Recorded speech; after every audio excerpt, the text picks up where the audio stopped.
in it? We have started shaping BJP cabinet. Okay. Devendra Fadnavis, thanks very much indeed. It's still, of course, a couple of hours left before we have a clear picture. But at the moment, certainly, BJP and you at the center of it, man of the match. Many congratulations once again. Thank you so much. Thank you. Many congratulations indeed. We are now joined by Uttam Agarwal from the Shiv Sena. Sir, I don't know if you just heard Mr. Fadnavis saying that the Shiv Sena is not the BJP's opponent. Do you consider the BJP your opponent?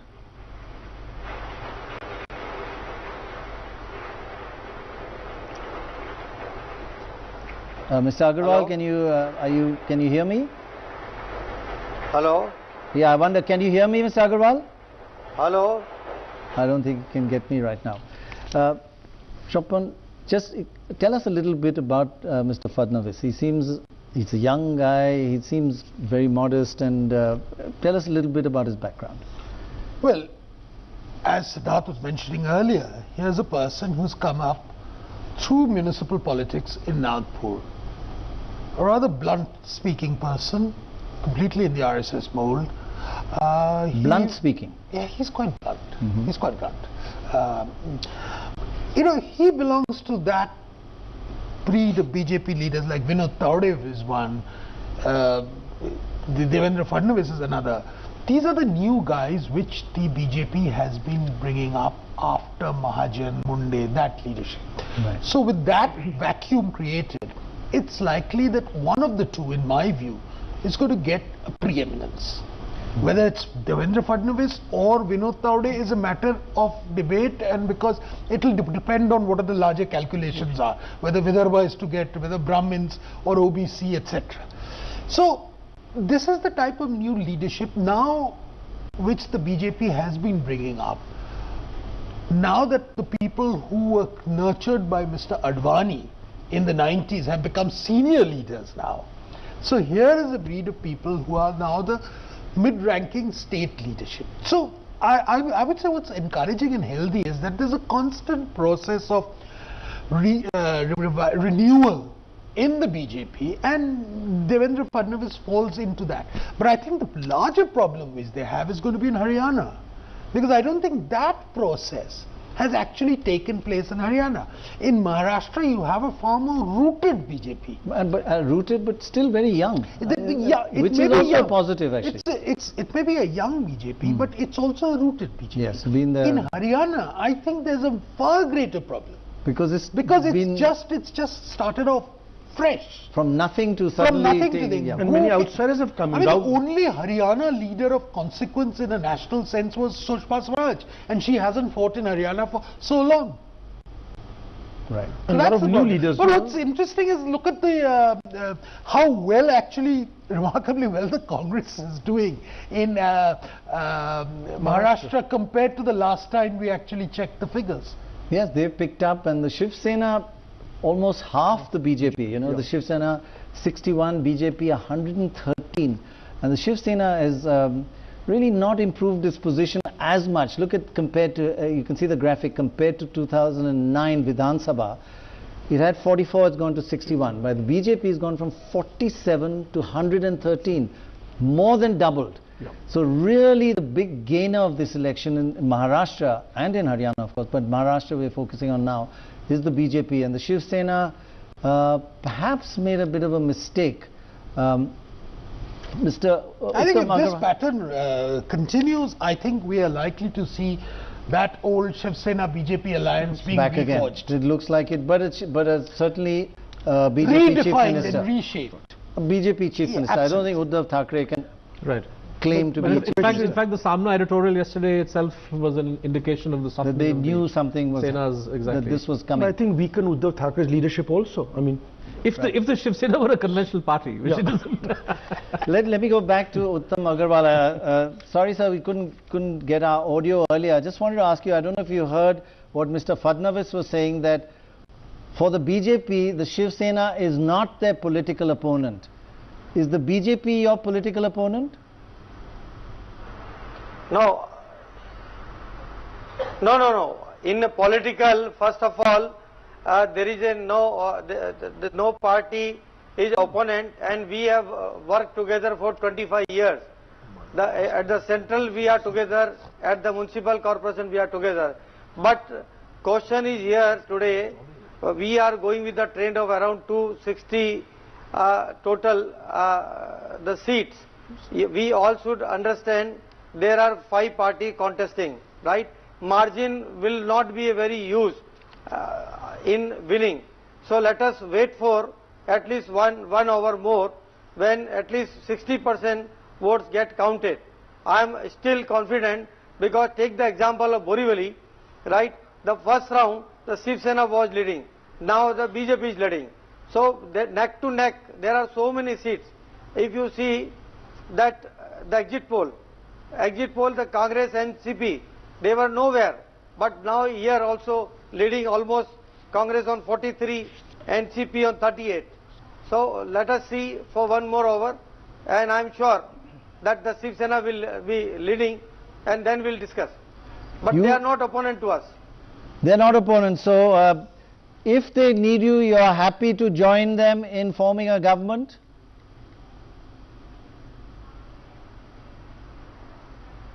No, that our honorable Uddhav Thackeray Sahab and the whole Shiv Sena team will take the decision. I am not the official spokesperson. I am only one candidate from Borivali, which contested the election. But in the interest of development of the Maharashtra, right? Our honorable, our party leader Uddhav Thackeray Sahab will take appropriate decision. Let me ask Poonam Mahajan the same question. Are you okay to reforge your alliance with the Shiv Sena and form a government if necessary, or do you find it a bit difficult to go back to somebody who you broke off with just less than a month ago?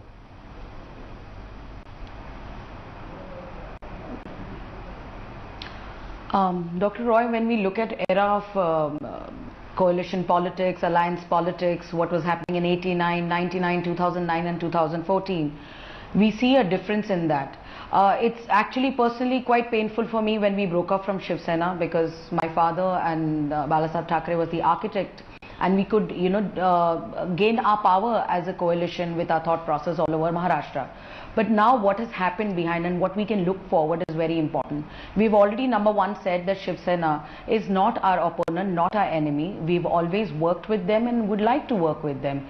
Even I remember the first speech of our Prime Minister Narendra Modi in Lok Sabha. He said, though it's opposition or alliance partners, we all should work towards betterment of our country and development. So that's what even we looking at Maharashtra, very humbly, our Maharashtra President Devendra Fadnavis has put in that. So that's what our party's line is. Our principal opposition is not Shiv Sena. We've worked together, we would like to work together, but I still again tell you, we will not be short of numbers to form the government for an alliance. But let's wait and watch. Let's wait and watch. This is politics. Everything is changing every minute.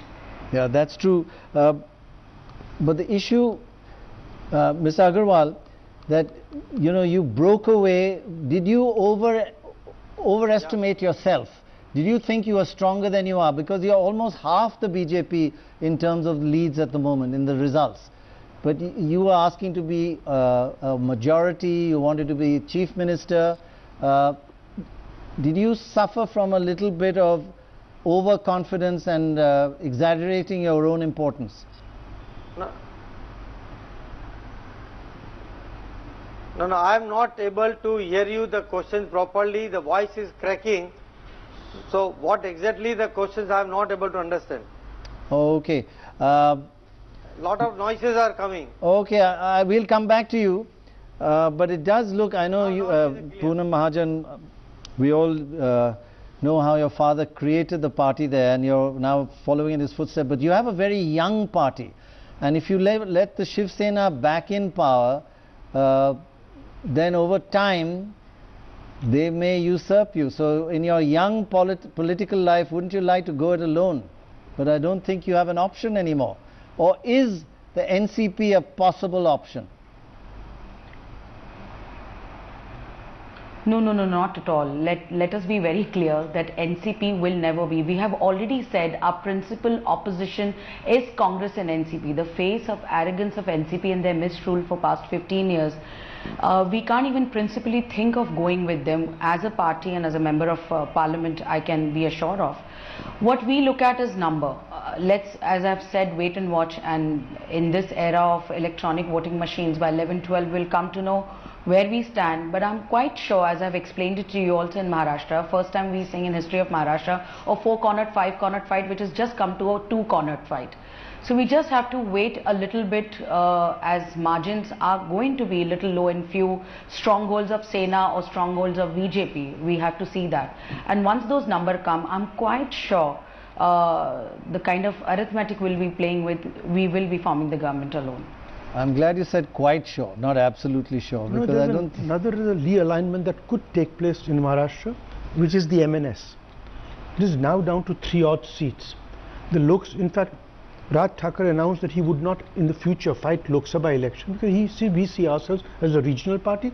We have no business. But now with this kind of performance, how long can you hold on? And you know, these guys are entirely fungible. All members of the MLAs and whatever, totally fungible. Even party members are fungible. So the question is, you know, I think there's some doubt now over the future of the MNS. Down from 13, right? Last time. Yeah, down to 3. Yeah. You know, you just can't. I mean, there's the funding issue, all kinds of issues. How long can you survive with this kind of strength? Right. And there have been some noises between the Shiv Sena and the MNS of getting close together or whatever it is, but it's sounding pretty bad for them. We're now joined by Abhishek Singhvi. Thank you, Mr. Singhvi, for joining us. Congress is in tatters at the moment. The question that the panelists have been asking is, when you've fallen so low, can you bounce back from this, or is this a real, unless you make some major changes? What changes do you propose so that this kind of performance, where you're getting 15 out of the 90 seats in Haryana and 40 out of the 288 in Maharashtra, these are shockingly bad performance. What can you do? What can be done?